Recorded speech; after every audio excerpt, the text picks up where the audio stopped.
Welcome, you're watching Head to Head. I'm Antonina Antosha with UATV. Since the war in Donbas started, Caritas Ukraine's aid workers have helped nearly 400,000 Ukrainians.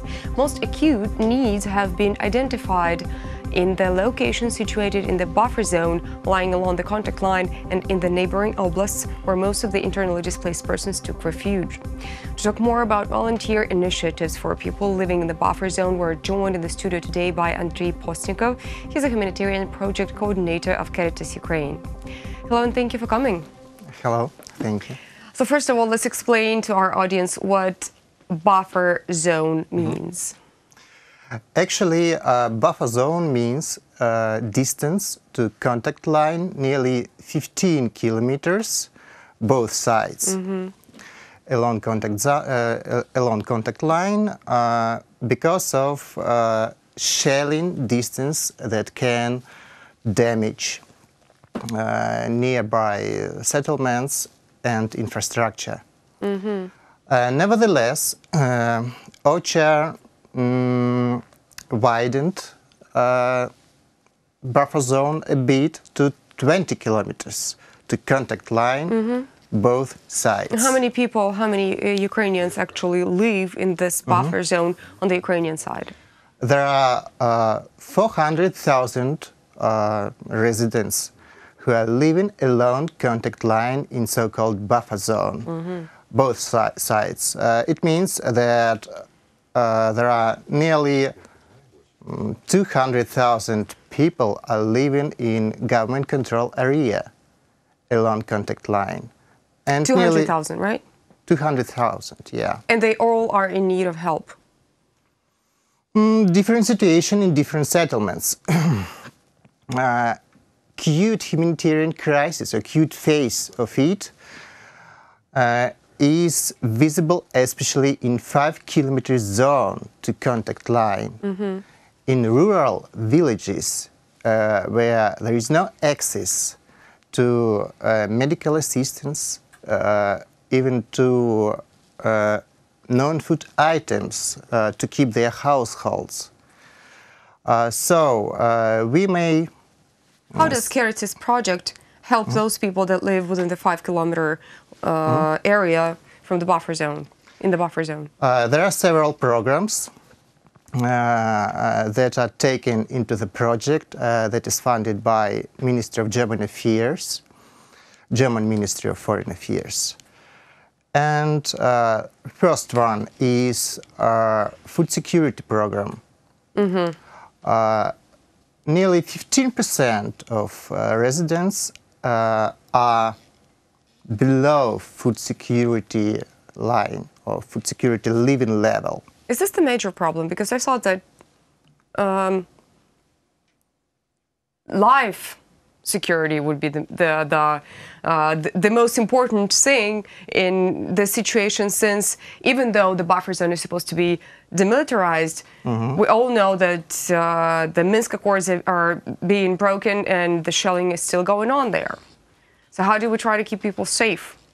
But food security is the first, actually, necessary aid to be provided to people, because actually people have to eat something, yes, in circumstances where there is no access to food. Actually, that's not the only program direction. Health program direction. Access to life-saving medicamentations, yes, access to pharmacies, access to hospitals. Do you provide humanitarian aid to those people by providing them with medical assistance and stuff? How do you take care of life security? We are not hospital. We can't treat people. Yes, but we can provide them with humanitarian assistance that is conditional and should be disposed for medicamentations or treatments or surgeries for people.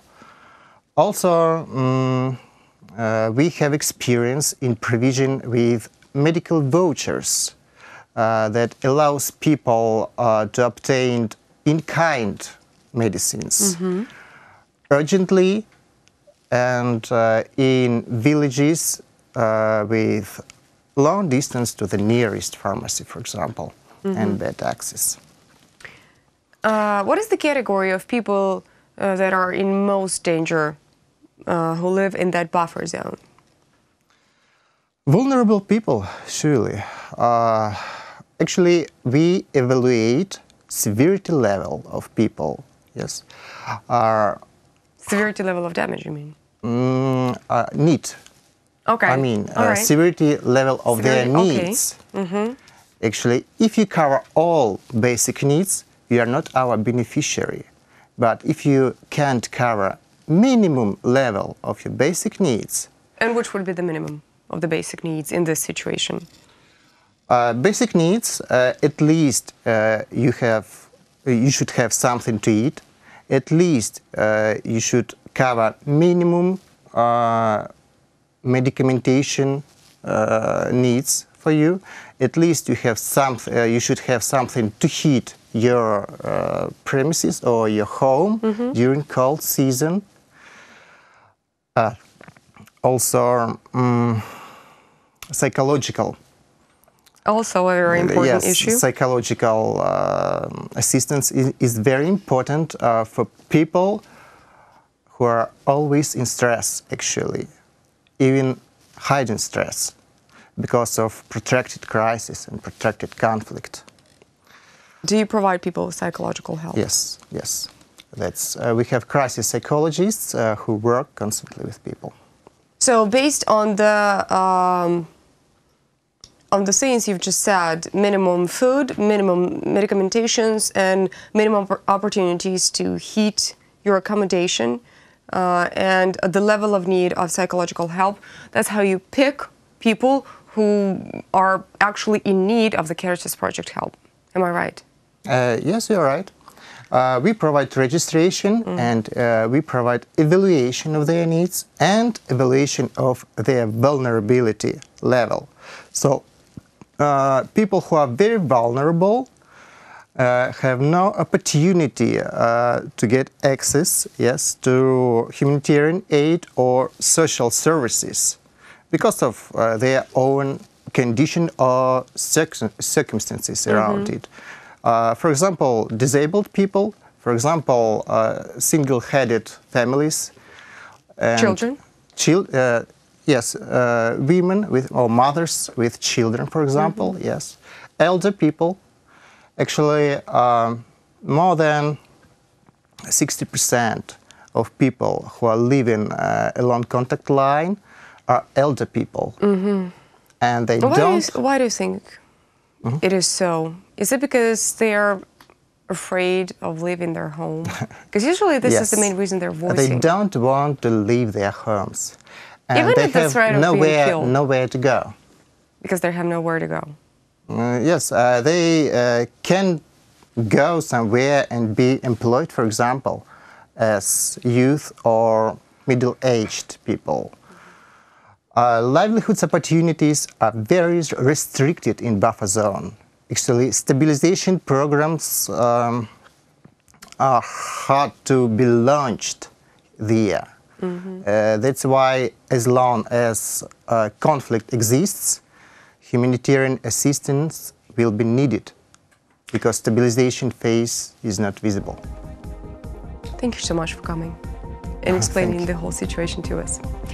That was Andriy Postnikov. He is the humanitarian project coordinator of Caritas Ukraine. Thank you so much for watching. Stay tuned with UATV for more.